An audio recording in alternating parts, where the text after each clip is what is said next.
അപ്പോ അവൾക്ക് തീർച്ചയായും ജാസ്മിനുമായും ബന്ധമുണ്ടാവും. ആകെ പരാജയപ്പെട്ടല്ലേ ജാസ്മിൻ ഇവിടുന്ന് പോയത്. അപ്പോ അതിന്റെ വാശിയും പകയും ഒക്കെ ജാസ്മിന് കാണും. അവളും ജിതിനും ചേർന്ന് പകരം വീട്ടാനാവും റിയെ ഇവിടേക്ക് പറഞ്ഞയച്ചിരിക്കുന്നത്. ഏതായാലും ജിതിനും റിയയും ഒത്തുകളിക്കുകയാണെന്ന് ഇപ്പൊ തിരിച്ചറിയാൻ കഴിഞ്ഞത് നന്നായി.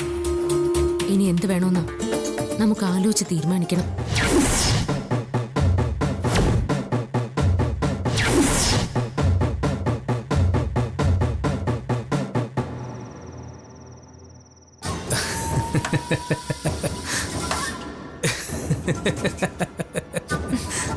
നീ എന്തെങ്ങനെ ചിരിക്കുന്നേ?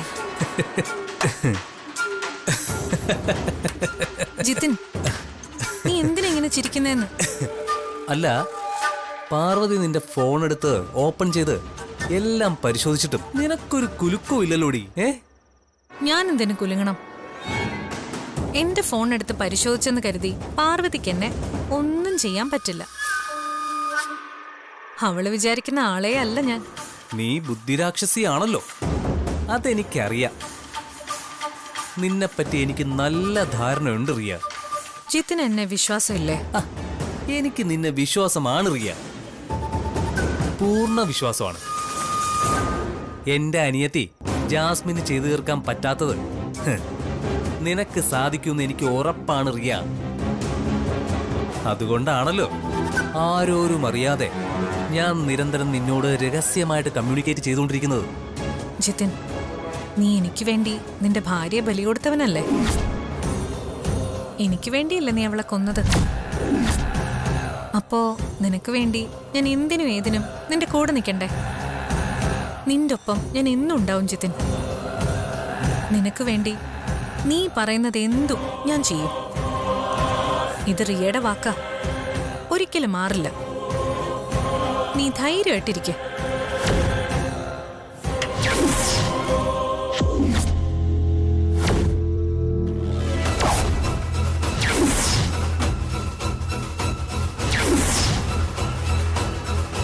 ഓഹോ, അപ്പൊ ഇവൾക്ക് വേണ്ടിയാണല്ലേ ജിതിൻ എന്നെ കൊന്നത്.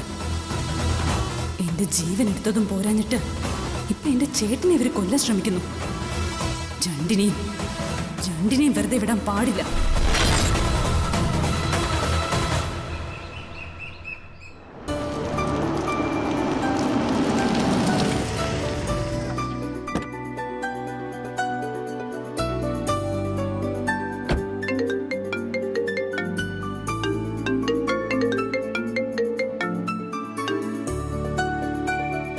ഹലോ അമ്മേ. മോന് സുഖാണോ? ആ സുഖ അമ്മേ. അമ്മയ്ക്കും മുത്തശ്ശനും സുഖാണോ? അങ്ങനെ സുഖായിട്ട് പോന്നു. അല്ല, പാർവതിയും പല്ലവിയും എന്തു പറയുന്നു? അവരവിടെ സന്തോഷായിട്ടിരിക്കുന്നില്ലേ? ഇവിടെ എല്ലാവർക്കും സുഖ അമ്മേ. മോനെ, ഞാൻ പാർവതിയോട് സംസാരിച്ചിട്ട് കുറേ ദിവസമായി. മോൻ അവൾക്കൊന്ന് ഫോൺ കൊടുക്കൂ. അയ്യോ, അവളിപ്പോ എന്റെ അടുത്തില്ലമ്മേ. ഞാനിപ്പോ പുറത്തുനിന്ന് വന്നതേ ഉള്ളൂ. അവളോട് ഞാനേ അങ്ങോട്ട് വിളിക്കാൻ പറയാം. ശരി മോനെ. ശരി.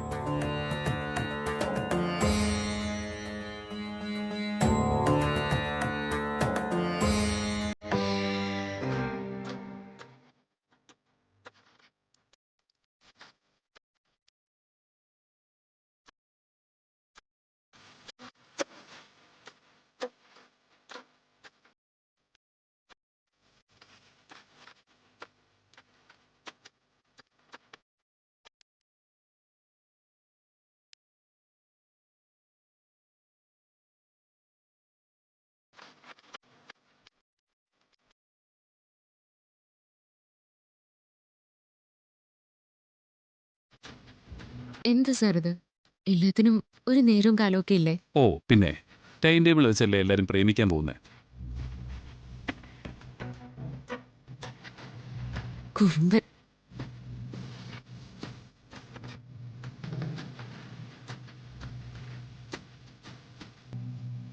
ആ അതെ, കുറുമ്പത്തിയുടെ അമ്മ വിളിച്ചിരുന്നു.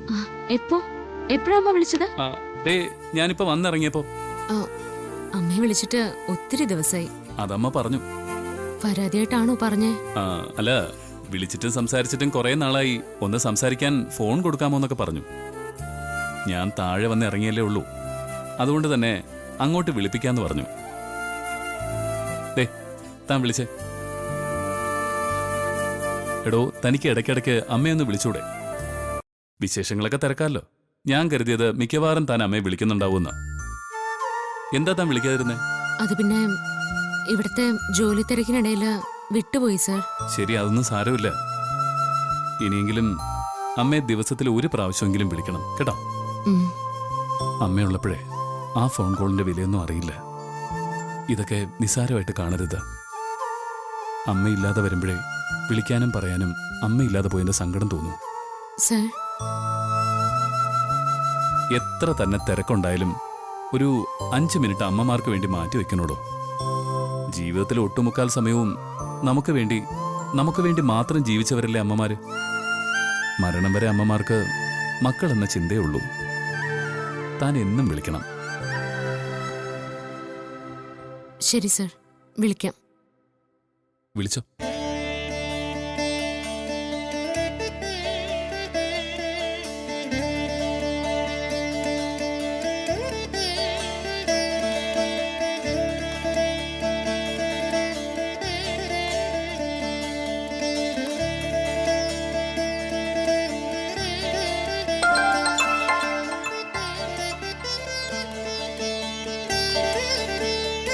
മോളെ, അമ്മേ, അമ്മയെ വിളിച്ചിട്ടും സംസാരിച്ചിട്ടും ഒക്കെ കുറെ നാളായി. ഇവിടെ ഓഫീസും വീടും ഒക്കെ ആയിട്ട് ഞാൻ ഇത്തിരി തിരക്കില്ല അമ്മേ. അതാ വിളിക്കാൻ സാധിക്കാത്ത. അപ്പോ അമ്മ ചിന്തിക്കും എന്നോട് സംസാരിക്കാൻ നിനക്കൊരു 5 മിനിറ്റ് സമയം പോരേന്നൊക്കെ. അമ്മയോട് അങ്ങനെ സംസാരിക്കാൻ പറ്റുമോ? അമ്മയോട് വർത്താനം പറയുമ്പോ സ്വസ്ഥായിട്ട് വേണ്ടേ പറയേണ്ടത്? നിന്റെ അവിടുത്തെ തിരക്കൊക്കെ എനിക്ക് മനസ്സിലാവും മോളെ. അമ്മയ്ക്കും മുത്തശ്ശനും ഒക്കെ സുഖല്ലേ? ഓ, സുഖായിരിക്കുന്നു മോളെ. പിന്നെ പാറു, ഞാൻ വിളിച്ചത് മോളോടൊരു പ്രധാനപ്പെട്ട കാര്യം പറയാനാ. അത് ഞാനും നീയും മാത്രം അറിഞ്ഞാ മതി.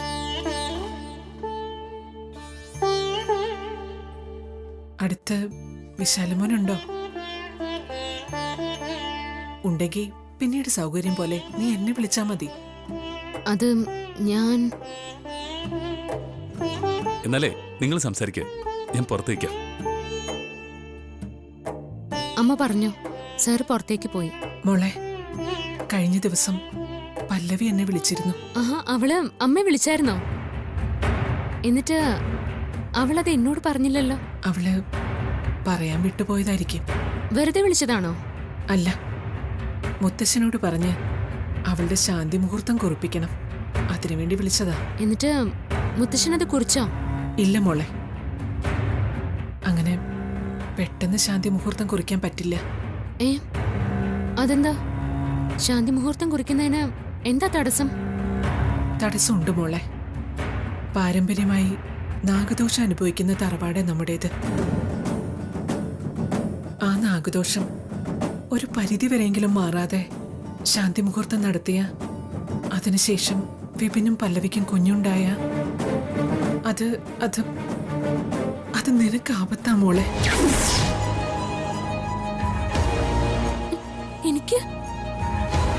എനിക്ക് ആപത്തോ? പല്ലവിക്ക് കുഞ്ഞുങ്ങൾ ഉണ്ടാവുന്നത് എനിക്ക് എങ്ങനെ ആപത്താവുന്നത്? എനിക്ക് എന്താ ആപത്താ ഉണ്ടാവുന്നത്?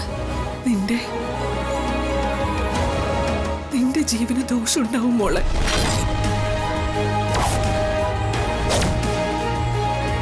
പല്ലവിയുടെ ജാതകം പരിശോധിച്ചിട്ട് ശാന്തി മുഹൂർത്തം കുറിക്കാൻ പറ്റില്ലെന്ന് പറഞ്ഞ് മുത്തശ്ശൻ അത് മാറ്റിവെച്ചപ്പോ ഞാൻ അതുമായി മറ്റൊരു ജോത്സ്യനെ പോയി കണ്ടു. ആ ജോത്സ്യന് എന്നോട് ഇത് പറഞ്ഞത്.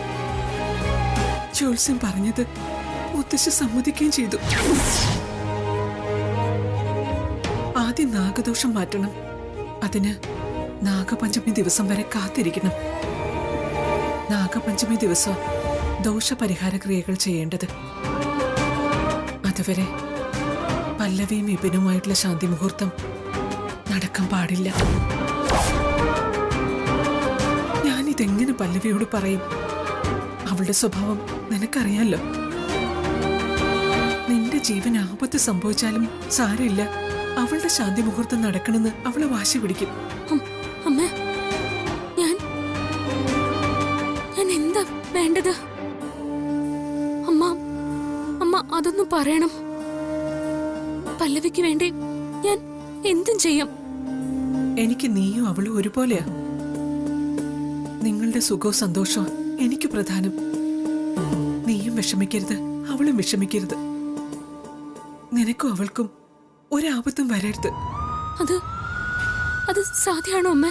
സാധിക്കും. നാഗപഞ്ചമി ദിവസം പരിഹാര ക്രിയകൾ ചെയ്യുന്നത് വരെ പല്ലവിയുടെ ശാന്തി മുഹൂർത്തം മാറ്റിവെച്ച അതിന് സാധിക്കും. നീ വലിയ ആപത്തിന്ന് രക്ഷപ്പെടും. അത് ശാന്തി മുഹൂർത്തം മാറ്റിവെക്കാന്നൊക്കെ വെച്ചാ പല്ലവിയുടെ ശാന്തി മുഹൂർത്തം നീ തടയണം. അമ്മ, നീ തന്നെ അത് ചെയ്യണം. അമ്മ, ഞാൻ എങ്ങനെയാ പല്ലവിയുടെ ശാന്തി മുഹൂർത്തത്തെ തടയുന്നേ? അതൊന്നും എനിക്കറിയില്ല. എന്തെങ്കിലും മാർഗം ഉപയോഗിച്ച് പല്ലവി ഇതിൽ നിന്നും ഇപ്പൊ നീ പിന്തിരിപ്പിക്കണം. അമ്മ, എനിക്കതിന് സാധിക്കില്ല. നിനക്ക് മാത്രമേ അത് സാധിക്കൂ. നീ അത് സാധിച്ചിരിക്കണം. അമ്മ, അമ്മ,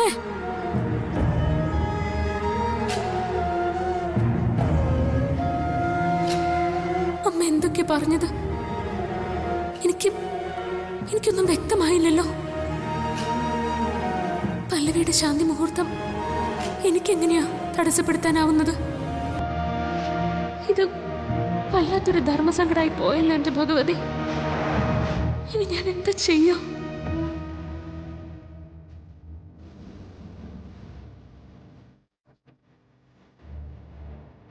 അമ്മയോട് സംസാരിച്ചു കഴിഞ്ഞോ? കഴിഞ്ഞു. എന്താടോ കണ്ണുകളിൽ നനവുപറ്റിയിരിക്കുന്നത്? താൻ കരഞ്ഞോ? ഒന്നുമില്ല. അത് കള്ളം. എന്തോ ഉണ്ട്. ഒന്നുമില്ല സർ. അമ്മയ്ക്ക് അവിടെ വല്ല പ്രയാസമുണ്ടോ? ഇല്ല. എടോ, നമ്മൾ നമ്മുടെ കുഞ്ഞിന് വേണ്ടിയുള്ള പരിശ്രമത്തിലാണെന്ന് താൻ അമ്മയോട് പറഞ്ഞോ? അത് ഞാൻ പറഞ്ഞില്ല. ഞാൻ പിന്നെ വരാം സർ.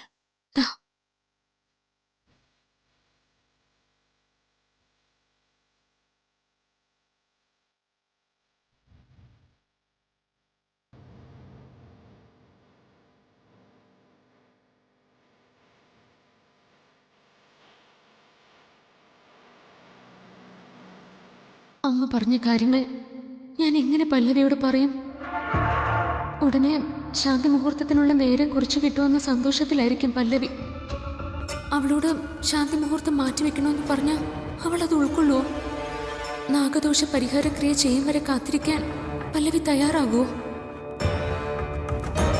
ദോഷപരിഹാരം ചെയ്യാതെ ശാന്തി മുഹൂർത്തം നടത്തിയ പല്ലവിക്ക് ജനിക്കാൻ പോകുന്നത് സർപ്പഗുണമുള്ള സന്തതിയാകുമെന്നും ആ സന്തതി കാരണം എന്റെ ജീവന് ആപത്തുണ്ടാവുമെന്നും ഞാൻ എങ്ങനെയാ പല്ലവി അറിയിക്കുന്നത്?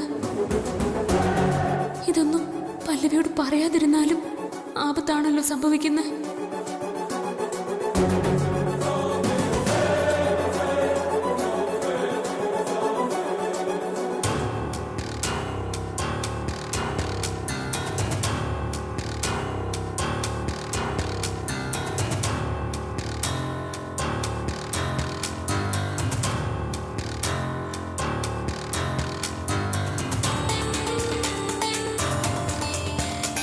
പല്ലവിയോട് എങ്ങനെ സംസാരിച്ചു തുടങ്ങും?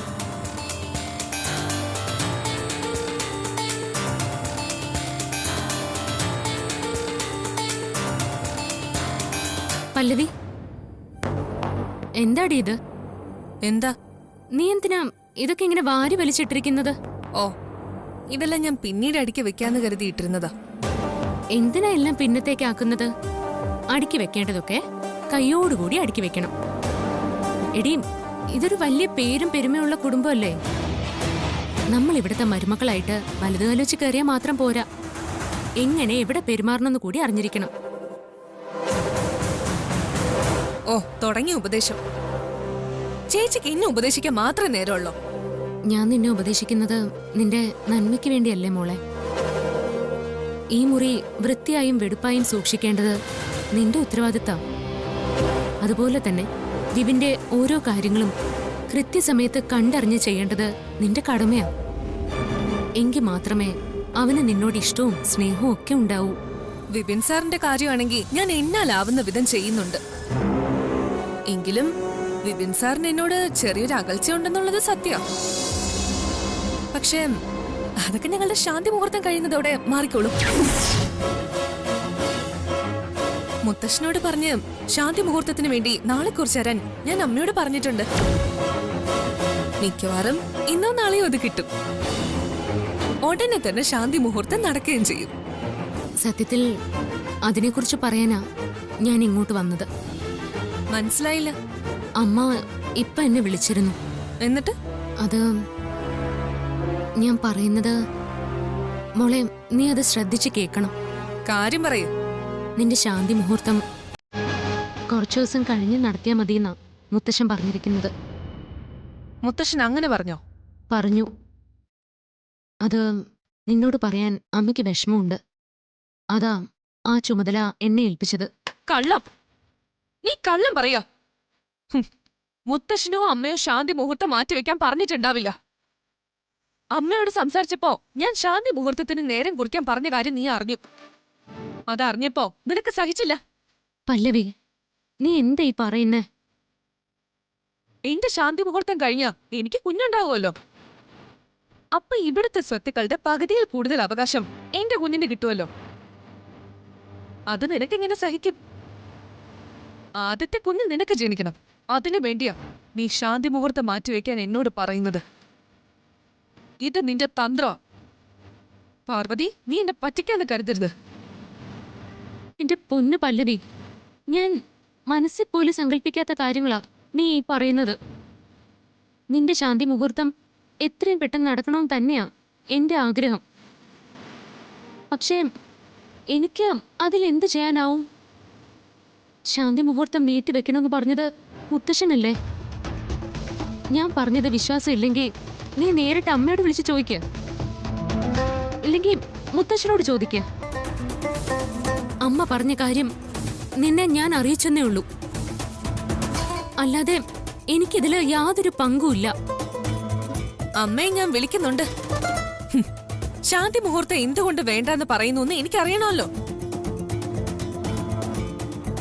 പല്ലവി, ശാന്തി മുഹൂർത്തം വേണ്ട എന്നല്ല അമ്മയും മുത്തശ്ശനും പറയുന്നത്.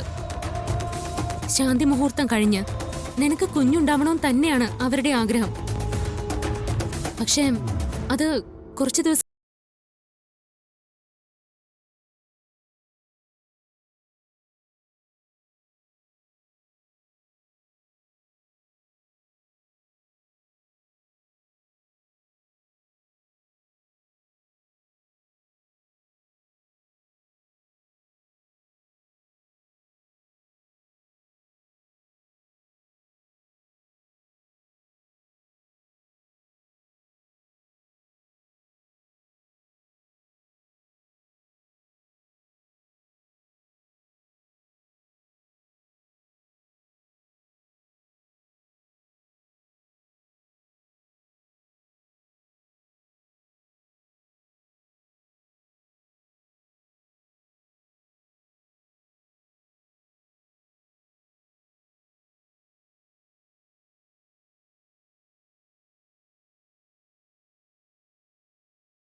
ഓ ശരി, ഞാൻ പോയേക്കാം. നിന്റെ നിയന്ത്രണം ഞാൻ കാരണം നഷ്ടപ്പെടണ്ട. പക്ഷേ നീ സൂക്ഷിക്കണം. അബദ്ധം കാണിക്കരുത്. അത് വലിയ ആപത്താകും. നിന്നോട് പോകാനല്ലേ പറഞ്ഞത്?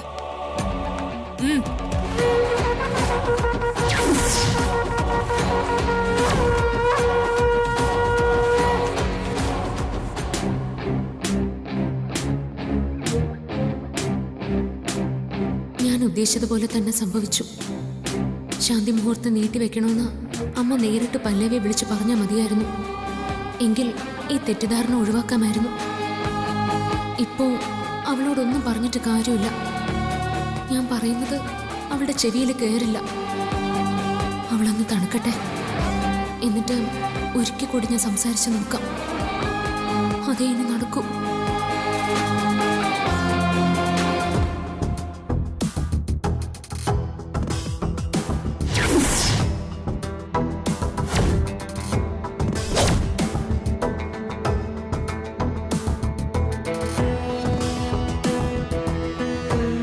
ഇവളെന്തിനാണ് ഇങ്ങനെ നോക്കുന്നത്? ഇനി ഇവളും പ്രഭാവതിയമ്മയും ചേർന്ന് എന്തെങ്കിലും പ്ലാൻ ഒരുക്കിയിട്ടാണോ ഇവളെന്നെ ഇങ്ങനെ വീക്ഷിക്കുന്നു?